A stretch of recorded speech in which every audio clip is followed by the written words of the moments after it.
I'm really feeling bad అండి media profession లో ఉండి. అంటే నేను ఏదో పెద్ద చెప్తున్నాను నీతి అని కాదు, కానీ if you're endorsing at least a product basic దాని గురించి తెలుసుకొని, because it's your face that is selling that కదా, సో తెలుసుకొని చేస్తే బాగుంటుంది అని అనిపిస్తుంది. ఐ డోంట్ నో, అదే అడిగాను కెన్ వి రివర్స్ దిస్ అని, అందుకే అడిగాను. సో యా ఓకే సార్, ఇవన్నిటి వల్ల, ఈ బొటాక్స్ వల్ల, ట్రిప్స్ వల్ల, ఈ సప్లిమెంట్స్ వల్ల లివర్ మీద కానీ ఇతర సైడ్ ఎఫెక్ట్స్ ఏముండవా లాంగ్ రన్ లో? ఏముండవండి. బొటాక్స్ ఈజ్ లైక్ లోకలీ అక్కడే పనిచేస్తుంది. వీ డజంట్ గివ్ ఇంటి సిస్టమిక్ సర్క్యులేషన్ లైక్ ఇవ్వము దాన్ని. ఆ మజిల్లో టార్గెట్ చేస్తాం అనమాట. ఆ మజిల్లోనే ఉంటుంది. అది మహా స్ప్రెడ్ అయితే 1 సెంటీమీటర్ స్ప్రెడ్ అవుతుంది. సో మల్టిపుల్ పాయింట్స్ పెట్టుకొని ఇస్తాం అనమాట. సో అక్కడే ఉంటుంది, ఎక్కడికి వెళ్ళదు. సో నథింగ్, మ్యాక్సిమం మెజారిటీ అంటే ఇప్పటిదాకా మేము ఎన్ని పేషెంట్స్ ఇచ్చాము, ఏ పేషెంట్లో అయితే బొటాక్స్లో సైడ్ ఎఫెక్ట్స్ అలా ఏం చూడలేదు.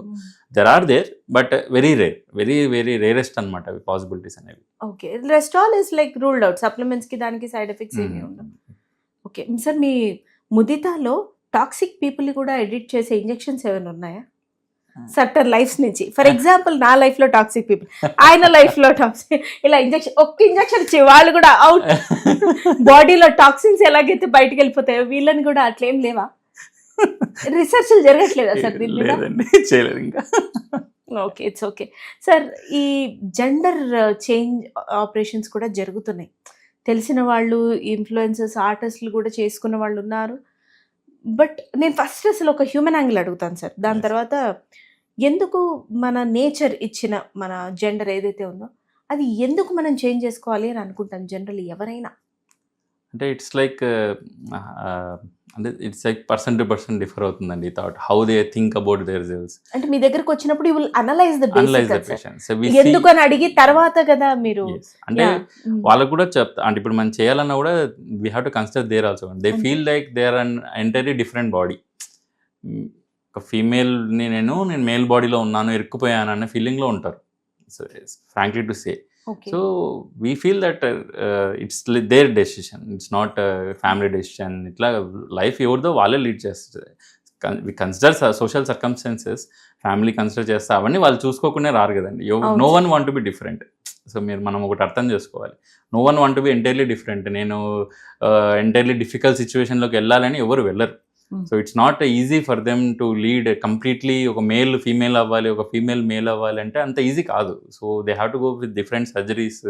సోషల్లీ చాలా ట్రామా ఉంటుంది. అందరూ ఏడిపించే వల్ల ఉంటారు స్టార్టింగ్, ఇంట్లో స్టార్ట్ చేసుకొని.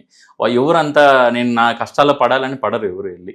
సో నేను అలానే అనుకుంటా, if they want to change, they come with lot of struggle. చిన్నప్పటి నుంచి వాళ్ళు ఫేస్ చేసి ఇప్పుడు చిన్నప్పుడు చూస్తాం పిల్లల్లో మెచ్యూరిటీ ఉండదు, ఏడిపడం స్టార్ట్ అయిపోతుంది, పక్కన పిల్లలు ఏడిపిస్తూ ఉంటారు. So no one want to, everyone want to be hero, especially everyone want to be hero in their life. No one want to be separately, నేను సపరేట్గా డిస్టింక్ట్గా ఉండి అందరు ఏడిపిస్తే సెంటర్లో ఉండాలని ఎవరు అనుకోరు. సో వాళ్ళు చేంజ్ అవ్వాలంటే they want to be there, they have struggled a lot.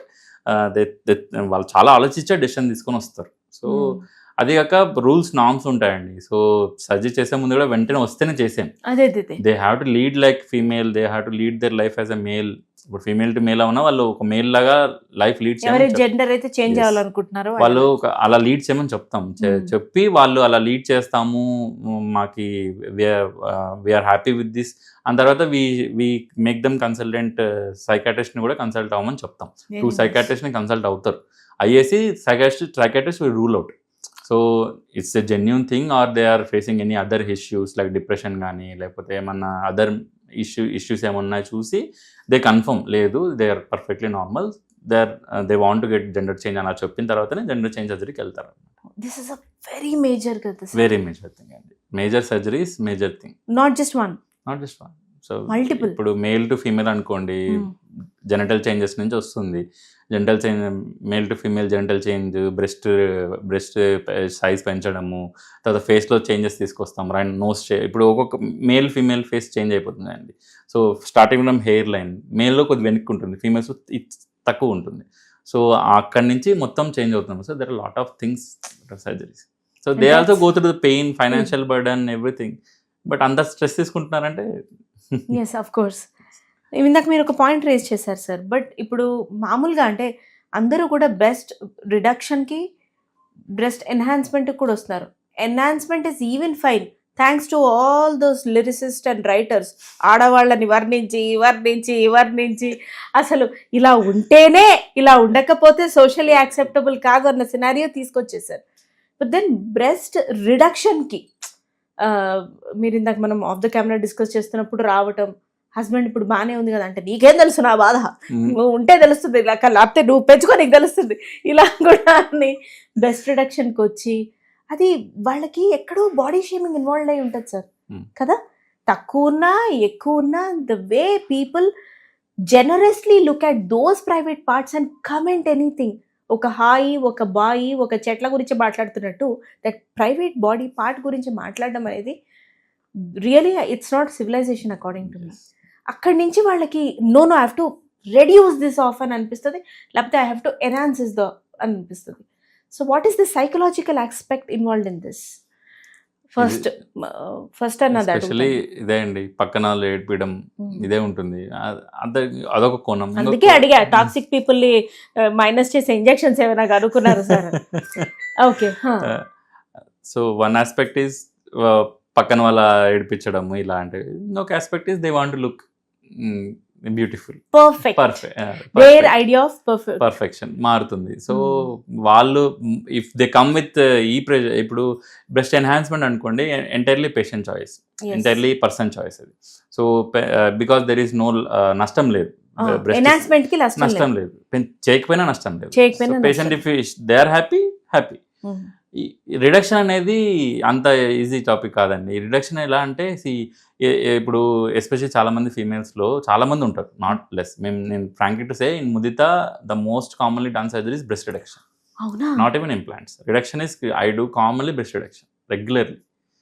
ఎందుకంటే పేషెంట్స్ అది ఎలా అంటే, బ్రెస్ట్ మదర్హుడ్ అయిపోయింది అనుకోండి, పెళ్ళికి ముందు కూడా వస్తుంది చాలా కొంతమందిలో, ఒక మదర్హుడ్ తర్వాత హార్మోన్ ఎఫెక్ట్స్ వల్ల బ్రెస్ట్ సైజ్ చాలా పెరిగిపోతుంది, సాగ్ అయిపోతుంది. ఆ బరువు పెరగడం వల్ల దగ్గరలో ఇఫ్ యూ సే మేము బ్రెస్ట్ తీసిన తర్వాత ఆ టిష్యూని మేము మెజర్ చేస్తాం. లాస్ట్ ఏం చేశాను సర్జరీ 3.5 కిలో ఉందండి.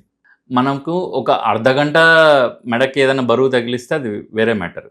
అదే బరువు మనం 24 hours 24/7 కంటిన్యూస్గా మోస్తున్నామంటే ఎంత డిఫికల్ట్ ఉంటుంది. సో దానివల్ల shoulder pain, back pain, posture change అయిపోతారు, వంగి నడవడం స్టార్ట్ అయిపోతుంది. ఇంకొకటి బట్టలు వేసుకోవాలి, మీరు అన్నట్టు సోషల్ ఎంబరాస్మెంట్ ఎక్కువ, సో టైట్ బ్రా వేసుకోవాల్సి వస్తుంది. అది చాలా దానివల్ల స్కిన్ డ్యామేజ్ ఇవన్నీ ఉంటాయి. అసలు ఫస్ట్ ఏదో పట్టేసింది అన్నట్టు అనిపిస్తుంది. మన జీవితాన్ని స్వేచ్ఛ లేకుండా కట్టేశాడు, అది వేరే విషయం. చివరికి మన ఒళ్ళును కూడా కట్టేసుకోవాలి అన్నట్టు అనిపిస్తుంది. ఎంత టైట్ గా వేసుకుంటారంటే నేనే షాక్ అవుతా, అంత టైట్ ఎంత దాచుకోవాల్సి వస్తుంది అన్నట్టు. సో వాళ్ళు అంటే ఇది హస్బెండ్స్కి, ఎస్పెషల్లీ మేల్, మీకు తెలిసిందే కదా. సో మా హస్బెండ్స్కి అర్థం కాదు బేసికలీ. సో నాకు చాలా మంది ఇప్పుడు వచ్చారనుకోండి, సగం మంది హస్బెండ్ సపోర్ట్ చేస్తే సగం మంది అగైన్స్ హస్బెండ్స్ వస్తారు. హస్బెండ్ ఏమనుకుంటాడు, దీన్ని కాస్మెటిక్ సర్జరీ అనుకుంటారు. కాస్మెటిక్ సర్జరీ కాదు, breast reduction is never A cosmetic surgery. It is like surgery అయిపోయిన నెక్స్ట్ రోజు పేషెంట్ మొహంలో ఒక ఆనందం ఉంటుందండి. దట్ ఈస్ ఏ కాస్మెటిక్ సర్జరీలో అది ఉండదు. ఎందుకంటే ఆ బరువు అంతా వెళ్ళిపోతుంది కదా. దే ఆర్ లైక్ బరువు పడిపోయింది నాకు free. Actually to say some patients like start shouting అనమాట, లైక్ ఎంత చేంజ్ ఉంది తెలుసా నాకు, ఎంత హ్యాపీ ఉంది తెలుసా నాకు అని చెప్పి. అది ఇప్పటిదాకా నేను చూడలేదు. ఈ బ్రెస్ట్ తర్వాత రైనోప్లాస్టీ చూస్తాను నా పేషెంట్స్లో హ్యాపీనెస్. కానీ బ్రెస్ట్ రిడక్షన్స్లో చాలా హ్యాపీ ఉంటారు, ఎందుకంటే అది బరువు వెళ్ళిపోతుంది, పర్మనెంట్గా పోయినట్టే కదా. వాళ్ళకి కావాల్సిన డ్రెస్సెస్ వేసుకోవచ్చు, కంఫర్టబుల్ ఎక్సర్సైజ్ చేసుకోవచ్చు. ఇప్పుడు జిమ్లో కూడా వెళ్తారు, జిమ్లో వెళ్ళాలంటే మనం చీరలు కట్టుకొని చేయలేం కదండి, you have to wear gym wear వేసుకోవాలి. ఇంత బ్రెస్ట్ ఉన్నప్పుడు జిమ్ వేర్ ఎలా వేసుకుంటారు? So it's like I never treat breast reduction surgery as a cosmetic surgery. That is essential surgery. Patient ఒకసారి మదర్హుడ్ అయిపోయిన మ్యాక్సిమం చెప్తాము, ఇంకొక బర్త్ ఉందంటే కంప్లీట్ చేసుకున్నామంటే. అంటే కొంతమందిలో బ్రెస్ట్ ఫీడింగ్ అఫెక్ట్ అవుతుంది అనమాట reduction cases. So me say if it is అంత ట్రబులింగ్గా ఉందంటే చేసేస్తాము, లేదంటే ఆఫ్టర్ మదర్ అయిపోయిన తర్వాత వీడు రెగ్యులర్ చేస్తాం అనమాట. 1 day ప్రొసీజర్. అప్పటిదాకా సఫర్ అయిందంతా ఒక రోజులో వెళ్ళిపోతుంది. ఒక రోజులో వెళ్ళిపోతుంది, మైనస్ ఎనీ సైడ్ ఎఫెక్ట్స్ ఏమి ఉండవండి. హీలింగ్ ఇష్యూస్ కొంతమందిలో వస్తే కానీ అది కూడా చిన్న స్టిచెస్ ఓపెన్ అవ్వడం, అదే కామన్గా ఇప్పుడు నేను నా దాకా చూసింది స్టిచ్ ఓపెన్ అవ్వడం, అది చిన్న స్టిచ్ వేసేస్తాము, ఒక 2 weeks కంప్లీట్గా హీల్ అయిపోతారు, 2-3 weeks కంప్లీట్గా హీల్ అయిపోతారు. ఓకే.